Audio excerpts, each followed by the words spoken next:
Welcome to the Deep Dive. We take your source materials, articles, notes, research, and basically pull out the key insights for you. It's your shortcut to being genuinely well-informed, maybe with a few surprising facts thrown in. Today we're jumping into something really fascinating and honestly very practical. We're exploring Donella H. Meadows' foundational work, Thinking in Systems. Specifically, our mission for this deep dive is Chapter 2, which she calls a brief visit to the system zoo. Think of it like a guided tour. We're going to meet different kinds of systems, look at how they behave, and crucially, try to understand why they act the way they do. And you'll start seeing these animals, as she calls them, all around you. Seriously, from your coffee cup level to, global economies. This isn't just theory for theory's sake. It's really about getting a new lens to view the world, helping you spot those hidden structures, the underlying rules that drive things. From everyday stuff to really complex societal challenges, it gives you a way to analyze, maybe even anticipate things better. So yeah, let's unpack this. Absolutely. And to really appreciate the system zoo, it definitely helps if we're all kind of speaking the same language first. Meadows really hammers this home early on. Systems are, in her words, interconnected sets of elements coherently organized in a way that achieve something. And that coherent organization, the structure, that's the key. That's what generates the system's behavior. It's not just the bits and pieces, but how they connect and what they achieve together. Right, the connections and the overall purpose. Exactly. So before we, step into the zoo proper, let's quickly run through some core terms, some we might have touched on before, but they're crucial for this chapter. Think of it as our essential vocabulary list. Okay, first up, the system itself. As we just touched on, it's that set of interconnected elements organized for a purpose or function. Your digestive system is a great example. Teeth, stomach, intestines, those are the elements. They're connected by, the flow of food, chemical signals, those are the interconnections, and the overall purpose, breaking down food, simple idea but profound. Change one element, change connection, and the whole function can shift. It's seeing the whole picture, not just the parts in isolation. Precisely. Next, stock. A stock is basically an accumulation. It could be material, it could be information that's built up over time in a system. Think of the amount of water sitting in a bathtub right now, or maybe the number of trees in a forest, or even like the trust level in a relationship. It's a quantity at a specific moment. Okay, like a snapshot. Yeah, exactly. And stocks, they usually change pretty slowly. They act like the system's memory, or a buffer, or a delay. They give it inertia. It takes time and effort to change a stock significantly. Got it. So if stocks are the snapshot, what makes them change? That brings us to flows. Flows are the rates at which something enters or leaves a stock. So back to the bathtub. The water coming in from the faucet, that's an inflow. The water going out down the drain, that's an outflow. Measured over time, like gallons per minute or something. Exactly. Births per year for a population stock, dollars per month flowing into or out of a bank account stock. Flows are the action. They're what make the stock's change level. Okay, stock is the level, flows are the rates changing it. Makes sense. Now, a slightly trickier one, dynamic equilibrium. This sounds static, but it's not. It's a stable state where the stock's level isn't changing, even though stuff is constantly flowing in and out. How does that work? Well, imagine the water flowing into the bathtub exactly equals the water flowing out through the drain. The level stays the same, right? Right, even though water is moving. Exactly. It's dynamic because there's activity, but it's in equilibrium because the net change is zero. Many natural systems, like a healthy ecosystem or maybe a stable market, often exist in this state, constantly adjusting. Interesting. Okay, what's next? This is where it gets really powerful. Feedback loops. These are the heart and soul of system dynamics. A feedback loop is basically a closed chain of cause and effect. A change in a stock feeds back information that then influences the flows affecting that same stock. So the system influences itself. Precisely. It's how a system regulates itself, or sometimes how it spirals out of control. It's the mechanism behind self-organization. And there are two main flavors of feedback loops. First, the balancing feedback loop. You'll often see it marked with a B in diagrams. This loop tries to stabilize a stock around some kind of target or goal.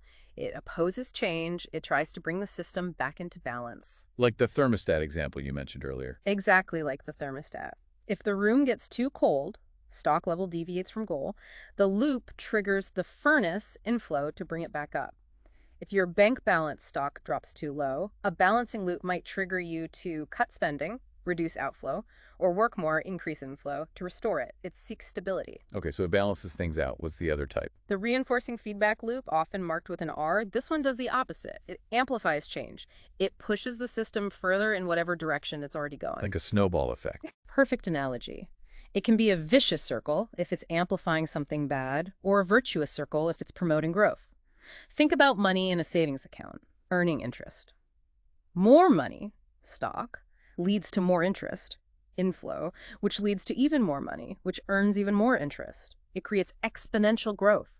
Population growth, or a rumor spreading, those often involve reinforcing loops. Right. One reinforces the trend, the other balances it. Exactly. And that leads us to shifting dominance. This is crucial. In most real systems, you have multiple loops operating at once, both balancing and reinforcing. Shifting dominance happens when one particular loop becomes stronger or more influential than the others at a given time.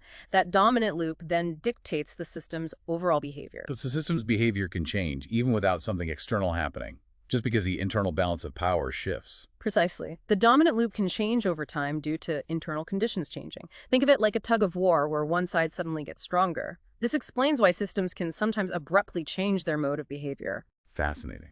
Okay, one more term you mentioned. Yes, delay. Simple word, profound consequences. A delay is just a time lag between an action and its consequence, or between information and a response. Like waiting for an online order to arrive? That's one kind, yes.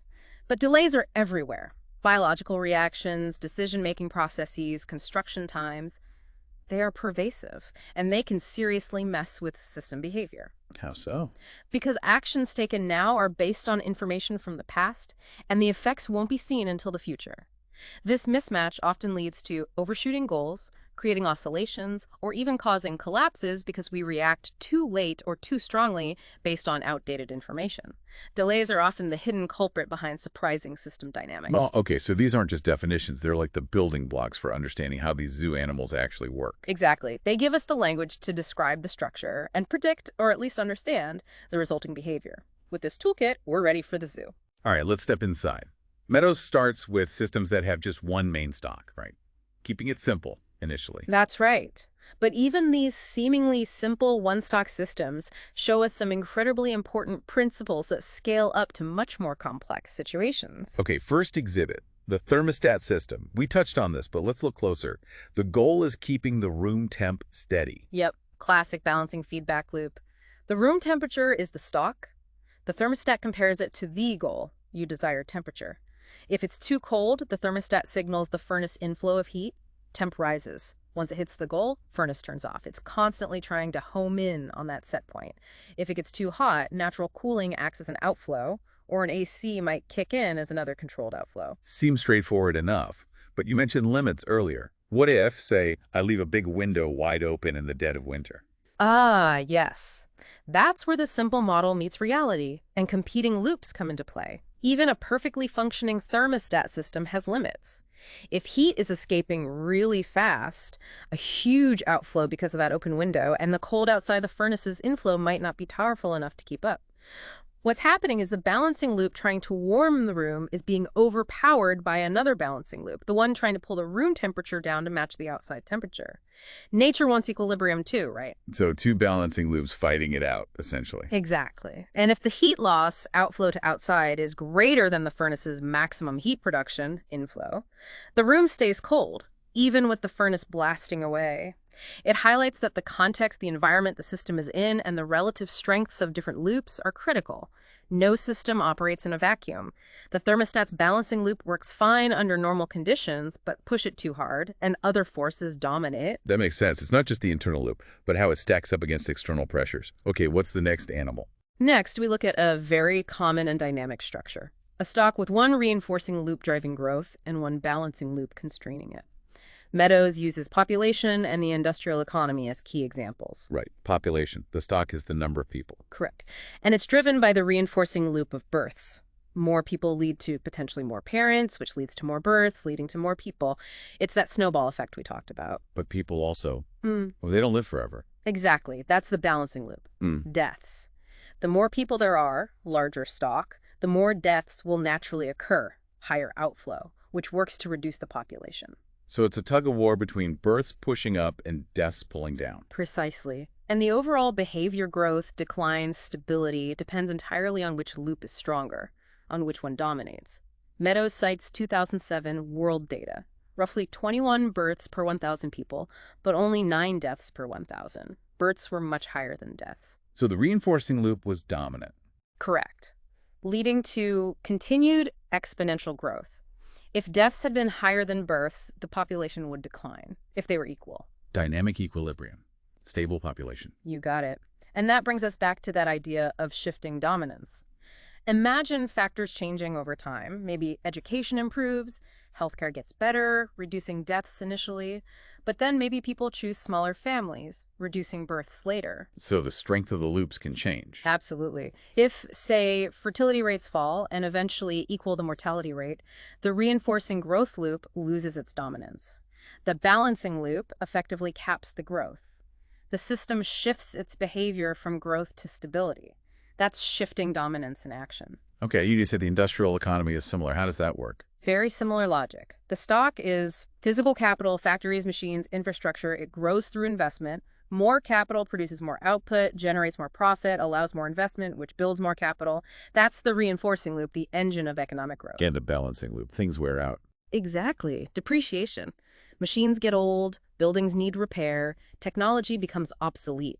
That's a constant drain, an outflow, reducing the capital stock. It's the balancing loop. So just like population, the economy's capital stock can grow exponentially, it can shrink, or it can reach a dynamic equilibrium, all depending on whether investment inflow is stronger than, weaker than, or equal to depreciation outflow. And these models help explore possibilities. Yes, they're not crystal balls, but they let us ask what if.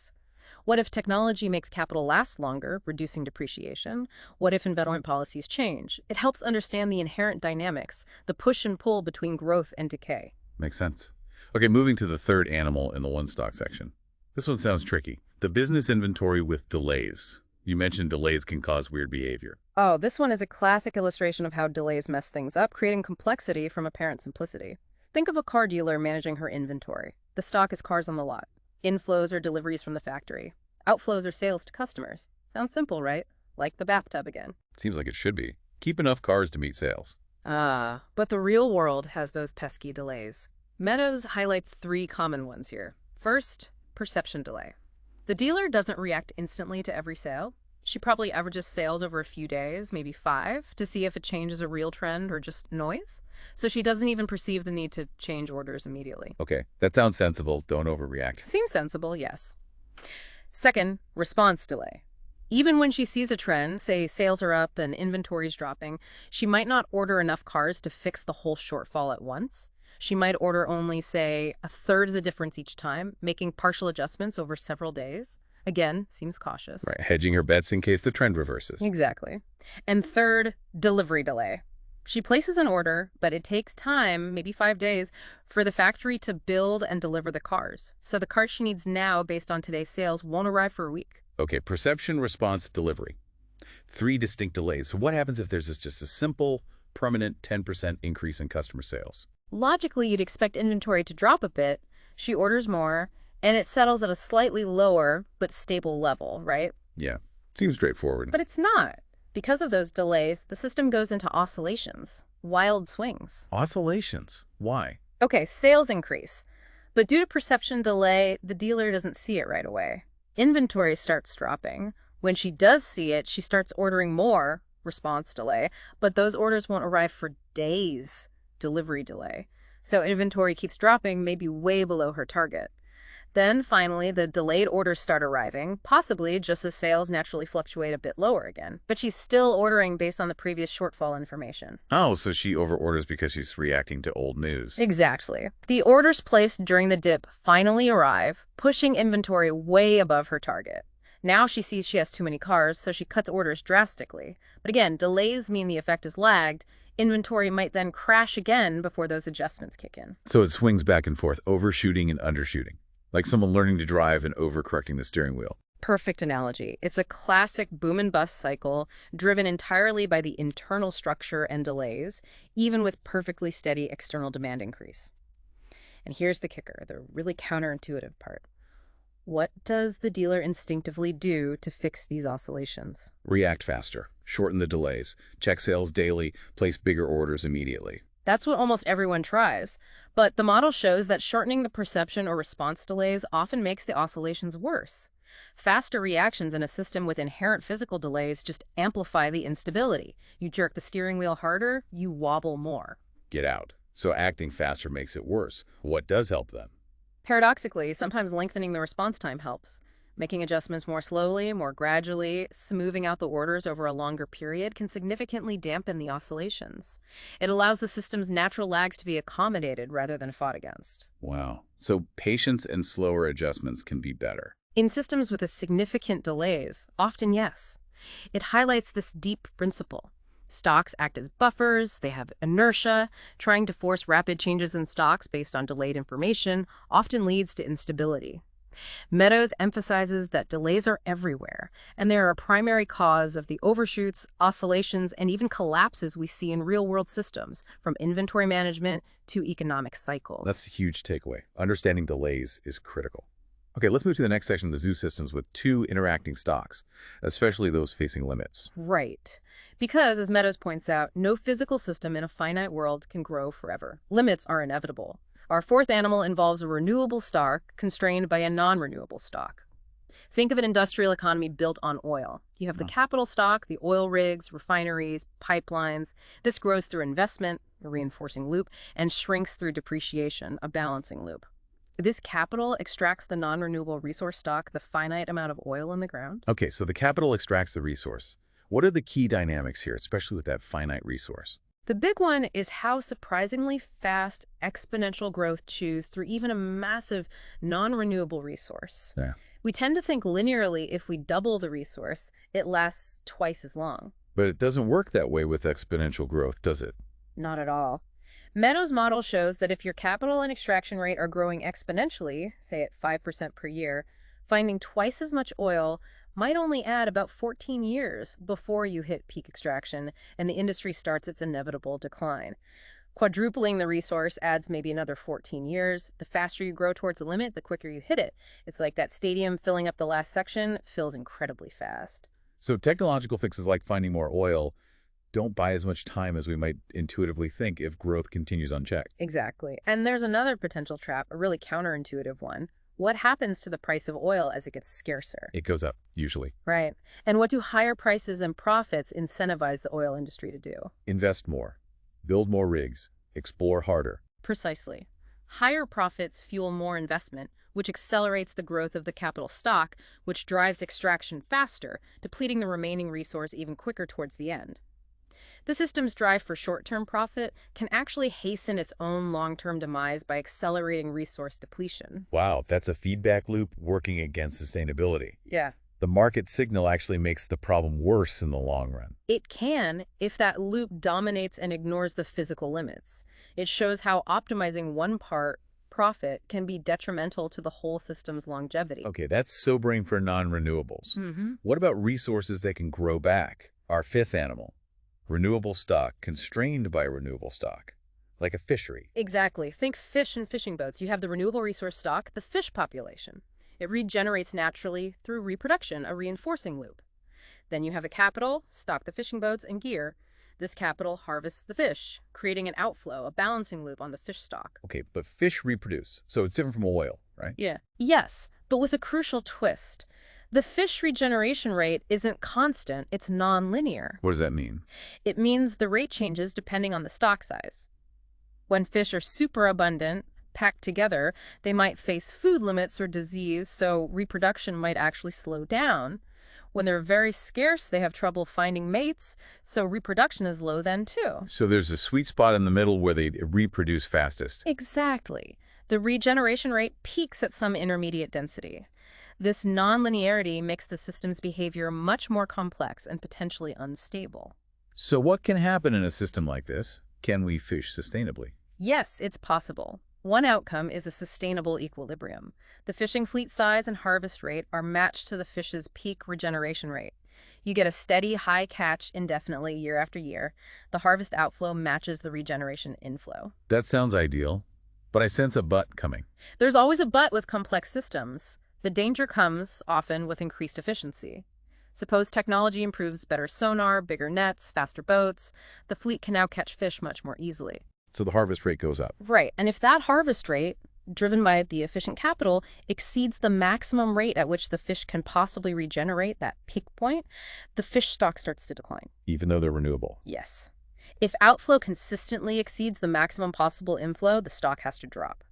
And because of that nonlinearity, as the stock drops below the peak regeneration point, the regeneration rate also drops, making the situation even worse. The decline accelerates. Leading to collapse. Potentially, yes. Collapse of both the fish stock and the fishing industry that depends on it. We've seen this happen historically. The drive for efficiency and short-term catch can inadvertently destroy the resource base. So this highlights a fundamental difference. Yes. Meadows emphasizes, non-renewable resources are stock limited. The total amount is fixed. Renewable resources are flow limited. You can use them forever if your rate of use, outflow, stays below their rate of regeneration, inflow. Exceed that flow limit, and you deplete them just as surely as oil. Believing technology can always overcome flow limits is a dangerous trap. Flow limited versus stock limited. That's a really critical distinction. Okay, what a tour. Thermostats, populations, inventories, oil, fish. It definitely shows how diverse systems can be and how non-intuitive their behavior often is. Absolutely. It challenges that simple, linear thinking we tend to default to. So let's try to crystallize this. Chapter 2 seems to address some really fundamental questions about systems. Can we pull out maybe 5 key takeaways or answers this chapter provides? Definitely. I think these 5 capture the essence of the zoo visit first. Why do simple systems sometimes produce surprising or non-intuitive behavior? The car inventory is the perfect example. Simple components, simple external change, more sales, yet complex oscillatory behavior. The answer lies in the structure, especially the delays. Our intuition expects smooth, linear responses, but the inherent time lags and feedback loops cause overshoots, undershoots, and oscillations. Systems have momentum and delays that our simple mental models often ignore. Right. Our mental models are too simple for the reality of interconnectedness and time lags. Exactly. Second, how do reinforcing and balancing feedback loops interact to shape system behavior? These are the yin and yang of systems. Their interplay determines everything: growth, stability, decline. We saw it in populations, births versus deaths, and economies, investment versus depreciation. Whichever loop is stronger at a given moment dominates the behavior. Understanding this tug of war and how dominance can shift is key to understanding why systems behave as they do over time. It's rarely just one force, it's the dynamic balance between them. Precisely. Third, what is the significance of delays in understanding system dynamics? Delays aren't just inconveniences, they're fundamental drivers of behavior. They cause the oscillations in the inventory system. They are why policies often have unintended consequences that appear much later.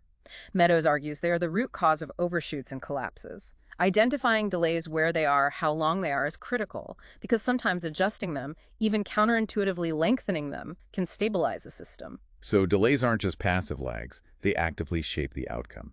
Powerful idea. Very powerful.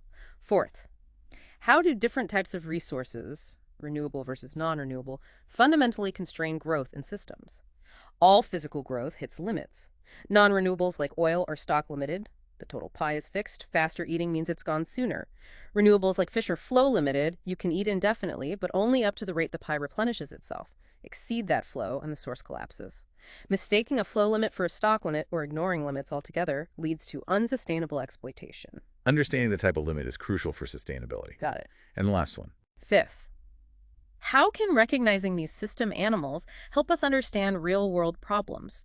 The zoo gives us archetypes, common patterns, the thermostat's balancing act, the population's growth and constraint dynamic, the inventory's oscillations due to delay, the resource depletion patterns. These structures reappear everywhere, just in different clothes, in families, businesses, ecosystems, politics. Recognizing the underlying structure helps us move past blaming individuals or reacting to single events. It directs our attention to the system's design as the source of the behavior, which is where the real leverage for change often lies. So it's about pattern recognition, seeing the underlying structure beneath the surface detail. Exactly. It's a powerful way to make sense of complexity. Wow. Okay, that's a lot to digest, but incredibly insightful. We've visited the system zoo, met the animals, seen their sometimes strange behavior. What's the big picture feeling you're left with? For me, it's really that core idea. Behavior springs from structure. What a system does is a direct result of how it's built its parts, its connections, its goals, and yes, its delays. And that structure often leads to outcomes we don't expect, right? Hmm. Especially with those delays and the power of reinforcing loops if they're unchecked. Our intuition just isn't wired for that kind of dynamic complexity. Not usually, no. We tend to see simple cause-effect chains, not the web of interactions and feedback. And Meadows argues that understanding these common patterns, these animals, Yeah. gives us, well, not control maybe, but understanding. Understanding, definitely. Yeah. And the potential for smarter intervention. It's about seeing the dance, the interplay of loops, the critical role of delays. It allows us to anticipate better, maybe even design systems that are more resilient, more stable, or achieve their purpose more effectively. It suggests looking deeper than the surface events. Absolutely. It pushes us to ask why the system is behaving this way, to look for the underlying structural reasons. So maybe the challenge for us, for anyone listening, is the next time we face a problem that seems stuck or confusing or keeps bouncing back, instead of just reacting, maybe pause and ask, okay, which animal from the system zoo does this look like? What are the key stocks here? What are the inflows and outflows? Where are the feedback loops, the reinforcing ones, the balancing ones? And crucially, where might the hidden delays be lurking? That's the mindset shift, asking those structural questions. Because doing that might just reveal where the real leverage is, that place where a small, thoughtful change could make a big difference, maybe even in a way we didn't initially expect. That's the hope and the power of thinking in systems. Fantastic. Well, this has been a truly illuminating deep dive. Join us next time as we continue exploring the fascinating world of systems and how they shape our reality. Until then, keep observing, keep questioning, and yeah, keep thinking in systems.